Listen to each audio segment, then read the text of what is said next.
This week I'll be taking you through a couple of hospitals here in Southern California to see what patient care is like, who is responsible for what, and the hospital environment. The Greater El Monte Community Hospital, a general medical and surgical hospital in South El Monte with 117 beds. Described as the smallest type of hospital in the United States, survey data for the latest year available shows that the hospital had a total of 3,942 admissions. Services provided include maternal and child care, heart catheterization, skilled nursing care for the elderly and disabled, infection isolation, and general medical emergencies. The doctor is not always here, so how do the patients get prompt medical attention? Usually they come in, they're a registered nurse, the way it's set up here. You do the assessment and then you talk to the doctor to give you the treatment plan, depending on what they want. If it's somebody that has issues, of course, you have to make sure you prepare for the outcome, and everybody strives for good outcome. We usually get all our patients from the attending physicians who are going to attend primarily to the patient once they get admitted in the hospital. Once the patients are admitted, they are assigned to a nurse for the day, and each nurse is responsible for the plan of care of that patient for that day. Of course, in coordination with whatever the primary doctor orders and all that stuff. And every day it's like that. We are giving bedside care, taking care of the medications, whatever procedures are ordered for that day, and also education. Okay. Educating the patients as far as their medications, as far as procedures, if they have anything to be done that day. We update them as far as their plan of care. To a bigger hospital in Covina, another area in Southern California. Here, the Citrus Valley Medical Center is situated, offering general acute care in internal medicine, family practice, and pediatrics for over 90 years. Attached to this non-profit hospital facility are 180 practicing physicians, but the number of registered nurses and other health workers is more. At the obstetric and gynecology nurses station, registered nurse Michelle Ramos takes us through the process of caring for a patient who is about to have a child. When you check your patient, you chart on the monitor so that the dilation shows up and we know what stage they're at, how far along they are, how many babies, and you write comments here. So when we have a busy unit, we can come to the labor side and it shows how many patients we have. We know Dr. Padua's patient, 7 centimeters, it's her 5th baby, so she's gonna progress quickly. So say a new patient comes in and the charge nurse is trying to decide who's gonna get the next patient. She uses this as her reference so that we can decide where the next patient's gonna go and who's gonna get her. So it helps with assignments, it helps with if Dr. Padua calls and says, do I have a patient, you look at the board and you kind of try to help him and get, or also we also do, if I have a Padua patient, someone else has a Padua patient and I'm going to call, we all kind of look at the board and say, where is your patient, so that we don't call him every hour on that. We try to do it all at one time, and so it keeps everyone organized. So this is our computer part of our unit. So it's a central monitor. All our babies are here. We all kind of know what's going on. If one of our strips, we're looking and we see that there's fetal distress, and we kind of know, we look at the board also, okay, room 4, the heartbeat's going down with the contraction, and the nurse just heard that she's 10 centimeters. So we know that's a normal state of labor, it's head compression. So, and here, Dr. Padua's patient's getting an epidural. The heart rate was low, but it was maternal because she was sitting up. And we know that because they've charted she's getting an epidural. So this is our This is where we look for. Okay, so tell me how it works. Patient care. Who is in charge of what? When we first come in, there's an assignment sheet, and there's a charge nurse assigned, and the charge nurse makes the assignment. And so patients are, this hospital is pretty good at deciding, being fair at which unit you're going to be at, antepartum labor, you're going to do C-sections, you're going to recover. So they make an assignment when you first come in, and they write it on the board. And the next shift will be coming in soon, so you might be able to see. She has the assignment already made out. 2 girls will stay here in labor. 1 girl will go to labor eval. 2 other girls will go to antepartum. Once they're all dispersed, we do a huddle, a quick briefing. The charge nurse will, this is the latest, this is what's going on the unit, be prepared for this. And you come out, you find your nurse who was the previous shift. You give them, you compare assignments, and you get report. And the latest thing is that we get bedside report, and you include the patient in the report so that she's a part of what's going on. She's a part of her care, and you let her ask questions to the nurse that she just had, and she can also ask questions to the oncoming nurse. The way we've always looked at it is the nurse is the eyes here in the hospital. She's the eyes and the ears, and she reports it to the doctor, because the doctor really isn't here as long as we are 12 hours. So the doctor, the nurses keep the doctors updated by phone calls.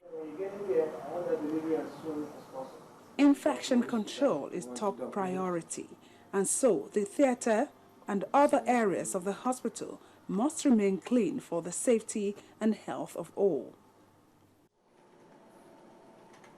With 32 years in practice, an obstetric and gynecologist, Dr. Bill Tang adds his voice to what patient care is.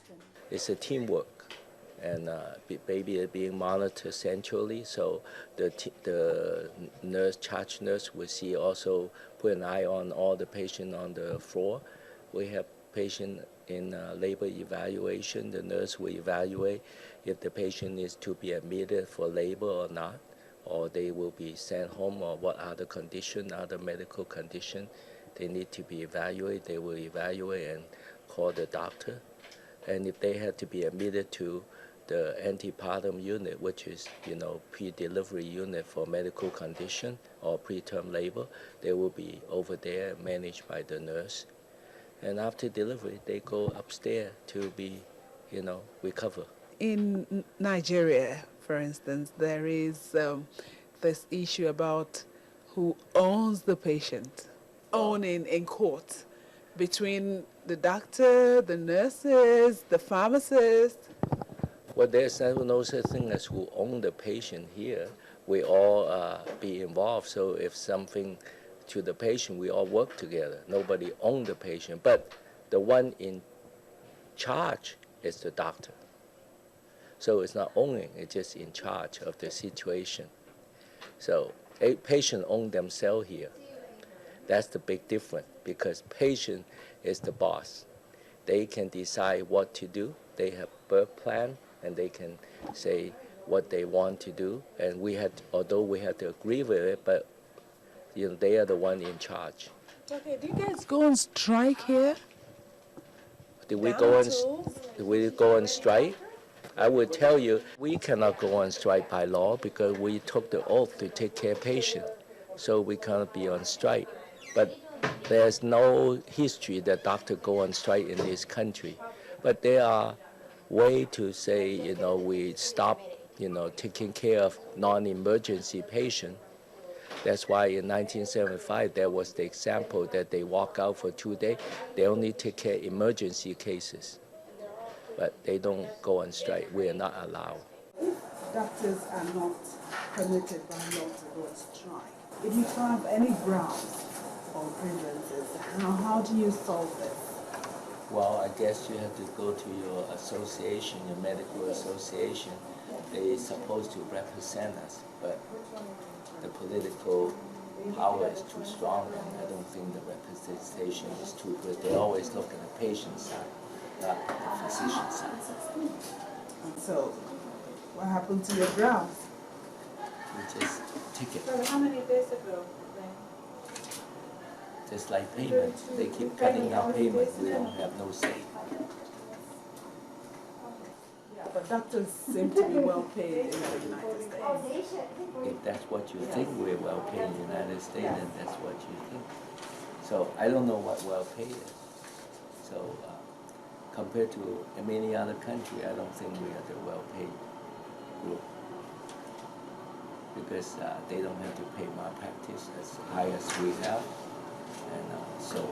And we're all controlled by HMO.